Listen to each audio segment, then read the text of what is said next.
Hello दोस्तों, good morning. स्वागत है एक बार फिर से आप सभी का एमजेटी एजुकेशन में। साथियों, घर आया हुआ हूँ, इस वजह से 2-3 दिनों तक आपको पीपीटी मोड में ही वीडियो मिलेगी। उसके बाद हम लोग फिर से डिजिटल बोर्ड पर आएंगे। तो आज की वीडियो में हम लोग 17 फरवरी 2025 के most important daily current affair के क्वेश्चंस के बारे में पढ़ेंगे और अच्छे तरीके से एक्सप्लेनेशन के साथ पढ़ेंगे और कई सारे रिवीजन पॉइंट भी लिए हैं, तो आपको वीडियो एंड तक देखनी है। चलिए शुरुआत करते हैं सबसे पहले रिवीजन से। तो सबसे पहले कल जो हम लोगों ने डेली करंट अफेयर पढ़ा था पिछला वाला, उसमें जो भी आया था उसको वन लाइनर में रिवीजन करेंगे। तो 13 फरवरी को पढ़ा था हम लोगों ने, राष्ट्रीय महिला दिवस मनाया जाता है किसकी जयंती पर? सरोजनी नायडू जी की जयंती पर।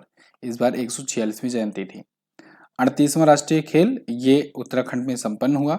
इसमें सर्विसेज की टीम ने सबसे ज्यादा मेडल जीता है, 68 गोल्ड इन्होंने जीते हैं। आरबीआई गवर्नर संजय मल्होत्रा के हस्ताक्षर वाले 50 रुपए के नए नोट जारी किए गए हैं। इसके अलावा कल हम लोगों ने पढ़ा था हरियाणा ने हर खेत स्वस्थ खेत अभियान का शुभारंभ किया है और डिवोल्यूशन इंडेक्स जारी की गई, जिसमें कर्नाटक टॉप पर रहा, केरल दूसरे पर, तीसरे पर तमिलनाडु रहा। आई एम इस नाम की पुस्तक अभी लॉन्च की गई है। उपराष्ट्रपति जगदीप धनखड़ जी ने इसका विमोचन किया है। इसको कंपाइल किया है गोपी चंद्र हिंदुजा जी ने। इसके अलावा दक्षिण चीन सागर में चीन ने अभी सतह से 2000 मीटर नीचे गहराई पर गहरे पानी वाले स्पेस स्टेशन के निर्माण को मंजूरी दी है। बांग्लादेश की क्रिकेटर सुहेली अख्तर, इन पर आईसीसी ने प्रतिबंध लगा दिया है। ये मैच फिक्सिंग के आरोपों में आरोपी पाई गई हैं। 5 साल का इन पर बैन लगा है। और मणिपुर में राष्ट्रपति शासन लगा दिया गया है। एन बीरेन सिंह वहां पर सीएम थे अभी तक, उन्होंने अभी कुछ दिन पहले इस्तीफा दिया था और उसके बाद अभी वहां पर राष्ट्रपति शासन लगा दिया गया है। यूनाइटेड किंगडम के most excellence award of the British Empire ये टाटा ग्रुप के एन चंद्रशेखरन को दिया गया है। टाटा ग्रुप के ये चेयरमैन हैं। तो ये थे टॉप 10 करंट अफेयर के क्वेश्चन लास्ट दिन से, जिनका आपने रिवीजन किया। अब हम लोग आगे बढ़ेंगे, आज की करंट अफेयर देखेंगे। साथियों, कल संडे था, तो संडे को वीकली टेस्ट होता है आपका। वीकली टेस्ट की पीडीएफ और क्विज आपको एमजेटी ऐप पर मिल जाएगी, तो वहां पर से आप जाकर फ्री में भी सॉल्व कर सकते हो और वीकली टेस्ट भी दिया करो। वीकली टेस्ट से आपका पूरा हफ्ते भर का रिवीजन हो जाता है। वीकली टेस्ट इंपॉर्टेंट है, ठीक है। आगे बढ़ते हैं। आज का पहला क्वेश्चन है, हाल ही में जारी ब्लूमबर्ग रिपोर्ट के अनुसार एशिया के सबसे धनी परिवारों की सूची में शीर्ष पर कौन है? एशिया की रिचेस्ट फैमिली के बारे में आज पूछा गया है, रिचेस्ट व्यक्ति के बारे में नहीं। तो रिचेस्ट फैमिली में भी मुकेश अंबानी टॉप पर हैं। अंबानी परिवार जो है, इनकी फैमिली ये सबसे ज्यादा वैल्यूएशन के मामले में ये टॉप पर है, ठीक है। तो यहाँ देखिए, एशिया की 20 रिचेस्ट फैमिली की रिपोर्ट आई है, ये ब्लूमबर्ग के द्वारा जो जारी की गई है। और इसमें भारत के 6 परिवार शामिल हैं इस टॉप 20 में, जिसमें टॉप पर तो मुकेश अंबानी है 90.5 बिलियन डॉलर की संपत्ति के साथ, ठीक है। तो मुकेश अंबानी का परिवार सबसे अमीर परिवार है। दूसरे पर थाईलैंड का चेरावनोट परिवार है। तीसरे पर हार्टोनी परिवार है। देख रहे हो, पहले और दूसरे के बीच में लगभग 2 गुने का अंतर है। इसके अलावा जो 6 और भारतीय इस टॉप 20 में शामिल हैं, वो उनके फैमिली के नाम यहाँ पर हैं। हाल ही में राष्ट्रपति द्रौपदी मुर्मू ने कहाँ पर अंतर्राष्ट्रीय महिला सम्मेलन का उद्घाटन किया? तो राष्ट्रपति द्रौपदी मुर्मू जी ने अभी बेंगलुरु कर्नाटक में अंतर्राष्ट्रीय महिला सम्मेलन का उद्घाटन किया हुआ है। अभी आपने देखा अंतर्राष्ट्रीय महिला दिवस मनाया गया। अभी अंतर्राष्ट्रीय महिला दिवस के एक दिन बाद क्या हुआ कि प्रेसिडेंट मुर्मू ने इंटरनेशनल विमेन कॉन्फ्रेंस अटेंड किया बेंगलुरु में, ठीक है। इसमें इन्होंने महिलाओं को सशक्त बनाने, उनको एम्पावर करने के लिए अपनी स्पीच वगैरह भी दी। ये बेंगलुरु कर्नाटक में आर्ट ऑफ लिविंग के द्वारा आयोजित कराया गया एक आयोजन था। 13 फरवरी को हम लोगों ने राष्ट्रीय महिला दिवस मनाया सरोजनी नायडू जी की जयंती पर। तो अब उसके बाद 8 मार्च आएगा, तो 8 मार्च को हम लोग अंतर्राष्ट्रीय महिला दिवस मनाएंगे। इससे पहले 24 जनवरी आया था। 24 जनवरी को राष्ट्रीय बालिका दिवस मनाया गया था। तो ये भी तीनों ही पॉइंट आपको याद रखना है, ठीक है। यहाँ पर कुछ और आयोजन सम्मेलन है, आज रिवीजन करेंगे। जैसे अभी विश्व सरकार सम्मेलन हुआ था, ये दुबई में हुआ था। बिम्स्टेक युवा शिखर सम्मेलन गांधीनगर गुजरात में हुआ। प्रथम रायसीना मध्य पूर्व सम्मेलन संयुक्त अरब अमीरात यानी यूएई में। और पहला ओलंपिक अनुसंधान सम्मेलन गुजरात में हुआ। अच्छा, अभी कुछ दिन पहले ई स्पोर्ट के बारे में मैंने आपको बताया था, ओलंपिक ई स्पोर्ट। ये पहला वाला कहाँ होगा? सऊदी अरब में होगा 2027 में। तीसरा राष्ट्रीय खनन मंत्रियों का सम्मेलन उड़ीसा में हुआ। एआई समिट पेरिस एआई शिखर सम्मेलन ये फ्रांस में हुआ। 85वां अखिल भारतीय पीठासीन अधिकारियों का सम्मेलन पटना बिहार में। और राष्ट्रमंडल अध्यक्षों का सम्मेलन भारत में। और प्रवासी भारतीय सम्मेलन 18वां वाला इस बार भुवनेश्वर ओडिशा में किया गया। अगला, हाल ही में अमेरिका के राष्ट्रीय खुफिया निदेशक डीएनआई के रूप में शपथ लेने वाली पहली हिंदू कौन बनी? तो अमेरिका की राष्ट्रीय खुफिया निदेशक बनने वाली पहली हिंदू बन गई हैं तुलसी गबार्ड। तुलसी गबार्ड जो हैं आपको ये दिख रही हैं। अभी हाल फिलहाल में जब पीएम मोदी यूएस विजिट पर थे तो उन्होंने इनसे भी मुलाकात करी हुई थी। ये फर्स्ट हिंदू हैं to lead US intelligence. US intelligence department को ये लीड करेंगे, मतलब यूएस में जितने भी इंटेलिजेंस के यूनिट है, सीआईए हो गया, एफबीआई हो गया, इन सब को ये लीड करेंगी। डायरेक्टर ऑफ नेशनल इंटेलिजेंस ये बनाई गई हैं अमेरिका की। ठीक है, अब ऐसा नहीं है कि ये भारतीय मूल की हैं, ये एक्चुअली में हिंदू हैं। तुलसी गबार्ड इनका नाम है। ठीक है, राष्ट्रपति डोनाल्ड ट्रंप ने इनको नियुक्त किया है। ये 18 खुफिया एजेंसियों की प्रमुख होने वाली हैं। अमेरिकी कांग्रेस में चुनी जाने वाली ये पहली हिंदू बनी थी। भगवत गीता पर इन्होंने शपथ भी ली थी। डीएनआई मतलब डायरेक्टर ऑफ नेशनल इंटेलिजेंस 2004 में इसका गठन किया गया था। जैसे भारत में चीफ ऑफ डिफेंस स्टाफ गठन किया गया है, तो सीडीएस का पद आया है, तो उसमें क्या होता है, जितने भी डिफेंस के अपने सब हैं ना फोर्सेज, उन सब का एक हेड होता है। ऐसे यहाँ पर जितने इंटेलिजेंस के होते हैं उनके लिए एक हेड बनाया गया है, डायरेक्टर ऑफ नेशनल इंटेलिजेंस। अगला, हाल ही में किसने वनडे इंटरनेशनल में सबसे तेज 6000 रन बनाकर विराट कोहली का 10 साल पुराना रिकॉर्ड तोड़ा? तो अभी हाल ही में बाबर आजम ने विराट कोहली का 10 साल पुराना रिकॉर्ड तोड़ा है, सबसे तेज 6000 रन बनाकर। हालांकि ये कहना पूरी तरीके से सही नहीं होगा। हाशिम अमला जो कि साउथ अफ्रीका के बल्लेबाज थे, इन्होंने ऑलरेडी तोड़ दिया था रिकॉर्ड। ये उन्हीं की बराबरी किए हुए हैं रिकॉर्ड की, तो इसलिए ये कहा जा रहा है कि चलो हाँ, इन्होंने भी तोड़ दिया है। मतलब आप समझो कि सबसे तेज ओडीआई में 6000 रन जो है ये विराट कोहली ने सबसे पहले बनाए थे 136 मैचों में। इनका रिकॉर्ड तोड़ा हाशिम अमला ने 123 मैच में, और अभी 123 मैच में बाबर आजम ने भी ये रिकॉर्ड बना दिया। तो इसलिए दोनों संयुक्त रूप से सबसे तेज 6000 रन बनाने वाले व्यक्ति बन गए हैं अभी के लिए। ठीक है, 123 पारियों में। विराट कोहली के नाम 10 साल पहले रिकॉर्ड बना था 136 पारियों में जब उन्होंने बनाया था। तो अभी बाबर आजम जो हैं, ये हाशिम अमला और विराट कोहली का लगातार सारे रिकॉर्ड जो है ये तोड़ते जा रहे हैं, छोटी छोटी टीमों से खेल करके। खैर, 97 पारियों में सबसे तेज 5000 रन बनाने का रिकॉर्ड भी इन्हीं के नाम है अभी के लिए। अगला, हाल ही में प्रकाशित पुस्तक द न्यू आइकन। अच्छा, एक बात और याद रखना, अभी पाकिस्तान और यूएई इस बार मेजबानी कर रहा है आईसीसी चैंपियंस ट्रॉफी का, जो अभी परसों शुरू होने वाली है। ठीक है, 19 तारीख से, ये बात ध्यान रखना। हाल ही में प्रकाशित पुस्तक the new icon Savarkar and the facts, इसके लेखक कौन है? तो इस पुस्तक को लिखा है अरुण शौरी ने। अरुण शौरी की पुस्तक है ये, देखिए यहाँ पर आर्टिकल है, नई बुक आई है सावरकर पर, वीर सावरकर पर ये पुस्तक है, और ये 31 जनवरी 2024 को प्रकाशित हुई थी। विनायक दामोदर सावरकर की विवादास्पद विरासत का एक तीखा विश्लेषण है इसमें। इससे पहले अरुण शौरी ने 1997 में एक पुस्तक लिखी थी, worshipping false god Ambedkar and the fact which have been erased. ये पुस्तक 1997 में आई थी, और the new icon Savarkar and the facts ये अभी आई हुई है। ओके, अच्छा, कुछ पुस्तकें पहले भी आई थी, उनका रिवीजन करते हैं। जैसे आई एम, ये पुस्तक श्री गोपीचंद हिंदुजा ने संकलित किया है। एक और अश्वत्थामा, ये स्वर्गीय चमन अरोड़ा ने लिखा था। और हाउ इंडियाज स्केल्ड माउंट, इसको अमिताभ कांत ने लिखा। The world after Gaza, Pankaj Mishra की पुस्तक है। Parliament power functions and privilege, doctor KS. Chauhan की पुस्तक है। Jammu Kashmir and Ladakh through the ages, इसको अमित शाह जी ने विमोचित किया पुस्तक। द अनयील्डिंग जज, गौरी ग्रोवर की पुस्तक है। ब्रिंग इट ऑन, ये इंपॉर्टेंट पुस्तक है, ये दीपा मलिक ने लिखा है। दलाई लामा का खुशी का रहस्य, डॉक्टर दिनेश सहारा की पुस्तक है।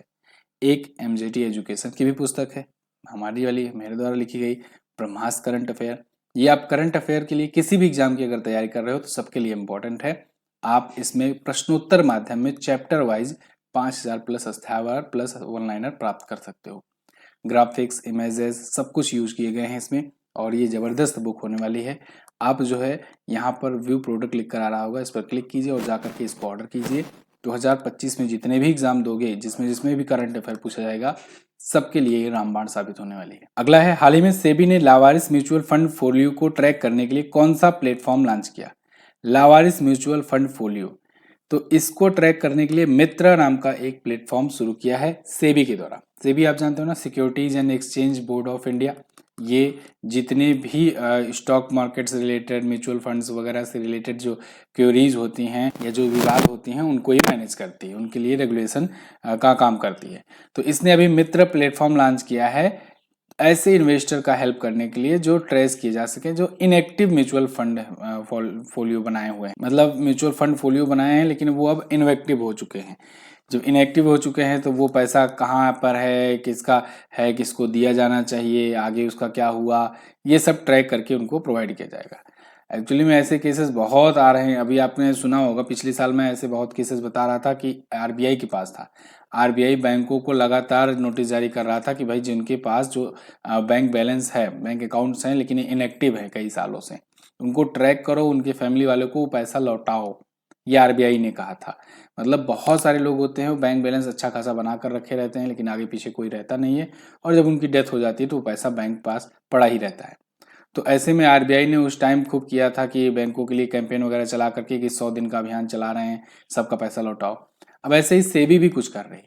बहुत सारे लोग ऐसे हैं क्योंकि कोविड में कौन कितनी मात्रा में कितना क्या रख करके चला गया किसी को पता नहीं लग पाया। तो ऐसे में सेबी अब चाह रही है कि जो लावारिस म्यूचुअल फंड के जो पोर्टफोलियो बनाए थे अपना, या शेयर मार्केट में इन्वेस्टमेंट किए थे, उन सबको ट्रैक किया जाए और उसके बाद फिर ये जो पैसा है वो सेटलमेंट किया जाए।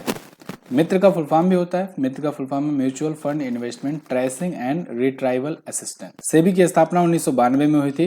हालांकि स्थापना 1988 में ही हो गई थी लेकिन संवैधानिक दर्जा या कहीं असली पावर 1992 में मिली थी। मुंबई में हेडक्वार्टर है। माधवी पुरी बुच इसकी पहली महिला अध्यक्ष हैं। अगला, हाल ही में कहाँ की मुख्य झील फाय सागर का नाम बदलकर वरुण सागर किया गया? तो फाय सागर जो है ये अजमेर की एक झील है और इसका नाम अब वरुण सागर होगा। दो नाम बदले गए हैं, एक तो फाय सागर का नाम वरुण सागर किया गया है, इसके अलावा किंग एडवर्ड मेमोरियल भवन का नाम बदलकर महर्षि दयानंद विश्रांत गृह कर दिया गया है। ठीक है, तो दो नाम अभी बदले गए हैं राजस्थान सरकार के द्वारा। अजमेर में ये ब्रिटिश कालीन ऐतिहासिक स्थलों का नाम बदला गया है। विधानसभा के अध्यक्ष वहां पर वासुदेव देवनानी हैं। राजस्थान के बारे में, राजस्थान यहाँ देख लो आप, भजनलाल शर्मा सीएम है, हरिभाऊ किशन राव बागड़े यहाँ के गवर्नर हैं। 50 जिले से 9 जिले घट गए हैं, अब हो गए हैं 41 जिले, और 200 विधानसभा में सीटें हैं, लोकसभा में 25, राज्यसभा में यहाँ पर 10 सीटें हैं। राजस्थान आपको यहाँ पर दिख जाएगा, भारत का सबसे बड़ा राज्य है क्षेत्रफल की दृष्टि से। जयपुर, जिसे हम लोग पिंक सिटी के नाम से भी जानते हैं, ये यहाँ की राजधानी है। पुष्कर, राजसमंद, सांभर, पिछौरा, फतेह सागर ये प्रमुख झीलें हैं। और जैसे सांभर झील जो है, सांभर महोत्सव भी मनाया जाता है। सांभर झील खारे पानी की, सबसे ज्यादा खारा पानी यही का है, ठीक है ना। तो खारे पानी की झील है लेकिन सबसे ज्यादा खारा पानी भी सांभर झील का ही है। सरिस्का नेशनल पार्क है, रणथंभौर है, केवलादेव घाट पक्षी विहार है। अभी कुछ दिन पहले मैंने घूमर को अच्छे समझाया था आपको। घूमर यहाँ का है, झूमर राजस्थान का है और झूमुर जो है वो असम का है। अगला है, फरवरी 2025 में किस राज्य सरकार ने नीलगाय को मारने की अनुमति प्रदान की? तो नीलगाय को मारने की अनुमति अब हरियाणा सरकार के द्वारा दी गई है। एक्चुअली में वहां पर बहुत ज्यादा फसलों को नुकसान पहुंचा रहे हैं नीलगाय, लगातार इनकी संख्या बढ़ती जा रही है जिस वजह से वहां के किसानों को काफी नुकसान पहुंच रहा है। अब इस मुद्दे को देखते हुए वहां पर सरकार ने वन्यजीव संरक्षण नियमों के तहत यह अप्रूवल दे दिया है कि नीलगाय को मार सकते हैं, और जिससे उनकी बढ़ती संख्या पर काबू पाया जा सके और फसलों को नुकसान ना पहुंचे। तो इस फैसले का पर्यावरणविदों और विश्नोई समुदाय सहित कई संगठनों ने विरोध किया है क्योंकि वो नीलगाय को पवित्र मानते हैं, और ऐसा होता है हर राज्य में भी।